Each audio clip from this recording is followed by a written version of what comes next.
Oi pessoal, vamos dar início a mais uma aula falando a respeito das novas influências culturais das quais estamos inseridos. Vamos fazer uma breve reflexão.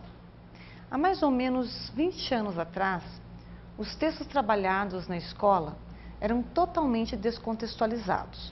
Por exemplo, na cartilha da alfabetização, tínhamos que ler textos como o boi baba, a babá pegou o bebê, o dado é de Edu e assim por diante. Os textos, ou melhor, os supostos textos, tinham que ter as sílabas referentes à letra do alfabeto em estudo. Verifiquem que os tipos de frases, pois não podemos nem considerar como texto no processo de leitura e alfabetização, não abordavam assuntos relevantes. Em seguida, quando já sabíamos ler os textos, selecionados eram fragmentos de crônicas, contos e romances da nossa literatura. Ótimo, se esses textos fossem utilizados para uma leitura reflexiva a respeito dos costumes sociais, políticos e econômicos da época em que cada um dos textos foi escrito. Como esses textos eram trabalhados? O professor solicitava ao aluno uma leitura silenciosa. Depois, fazia uma leitura em voz alta. Em seguida, solicitava aos alunos que realizassem a interpretação proposta no livro.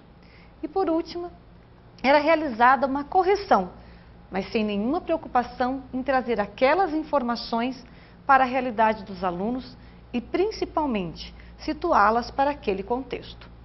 Pois é, e hoje? Como está esse processo a respeito da seleção dos textos que compõem o livro didático? Os textos selecionados são relevantes? O professor tem a preocupação em contextualizá-los? Hoje, com a globalização, temos grupos ainda mais heterogêneos do que nas décadas anteriores. E a escola insiste em trabalhar como se os alunos, os interesses fossem todos os mesmos. Não funciona dessa forma. Os alunos que hoje ocupam os bancos escolares são mais críticos. E quando são obrigados a estudar questões descontextualizadas, agem de uma maneira a qual chamamos de indisciplina. Claro, professor, que temos casos específicos de alunos que com certeza não se encaixam nesse contexto. Então, mais um desafio. Hoje, mais do que nunca, a escola é heterogênea. As pessoas com diferentes interesses e diferentes culturas, e o que fica evidenciado muitas vezes é que o sistema educacional finge não estar vendo esse novo processo. Na escola do século XXI, é possível perceber que a heterogeneidade está presente, ou seja, os alunos que lá estão são muito diferentes dos das décadas passadas, pois a escola atualmente é composta por grupos muito diferentes, tais como sociais, econômicos, religiosos, culturais, de gêneros, étnicos, com necessidades especiais, etc. Esses diferentes grupos que compõem a escola esperam aprender questões relevantes socialmente, com textos que não mostrem somente os heróis idealizados da nossa literatura, mas heróis reais, que com muita luta estão conseguindo assegurar a equidade, ou seja, a igualdade de direito que antes lhes eram vetados. A construção da identidade de cada um precisa passar por reflexões que envolvam o sofrimento, as conquistas de cada grupo que antes eram marginalizados e que hoje são dignos de ser lembrados nos mais diferentes espaços sociais. A escola é um desses espaços que precisa reconhecer e valorizar essa diversidade. O Conselho Nacional de Educação, no seu parecer número 017/2001, reconhece que a consciência do direito de constituir uma identidade própria e do reconhecimento da identidade do outro se traduz no direito à igualdade e no respeito às diferenças, assegurando oportunidades diferenciadas, equidade, tantas quantas forem necessárias com vistas à busca da igualdade. O princípio da equidade reconhece a diferença e a necessidade de haver condições diferenciadas para o processo educacional.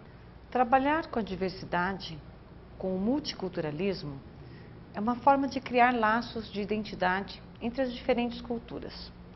Nossa prática discursiva deve estar voltada aos direitos que devem ser garantidos a todos indistintamente.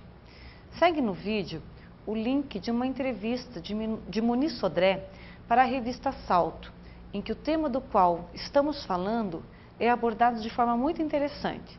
Depois de assisti-lo, se achar adequado, você pode trabalhar com seus alunos. Segundo Araújo, a escola precisa abandonar um modelo no qual se espera alunos homogêneos, tratando como iguais os diferentes, e incorporar uma concepção que considere a diversidade, tanto no âmbito do trabalho com os conteúdos escolares, quanto no das relações interpessoais. E agora, pessoal, depois dessas discussões, vocês têm refletido como estão suas aulas? Os assuntos apresentados aos seus alunos têm sido relevantes? Você está dando atenção ao assunto diversidade e multiculturalismo? Lembre-se de que é a escola que precisa se adequar às necessidades dos alunos. Não é fácil colocar essas questões abordadas em prática. Por este motivo, é que todo o sistema educacional esteja envolvido na elaboração do currículo. Estado, Secretaria de Estado, gestores, professores, enfim, todos. Amaral ressalta que a educação precisa prestar um bom serviço à comunidade, buscando atender às especificidades dos alunos que chegam à escola, cabendo à educação adequar-se às necessidades dos alunos e não os alunos às necessidades e limitações da escola. Claro que todas essas ações estão ligadas à formação continuada dos professores. O Estado, o município, não podem cobrar de seus educadores ações as quais eles não saibam administrar, pois não podemos esquecer que nossa formação estava calcada no modelo ideal e não real de cidadania. Por este motivo, os programas de educação continuada devem primar por assuntos que realmente colaborem para a prática pedagógica do professor na diversidade. De acordo com Carvalho, uma escola inclusiva é aquela escola que inclui a todos, que reconhece a diversidade e não tem preconceito contra as diferenças, que atende às necessidades de cada um e que promove a aprendizagem. Compete à escola promover uma aprendizagem significativa, relevante e que envolva o respeito, a equidade. Todos precisamos conhecer e respeitar as necessidades e diferenças do outro. Devemos trabalhar a diversidade sem preconceito.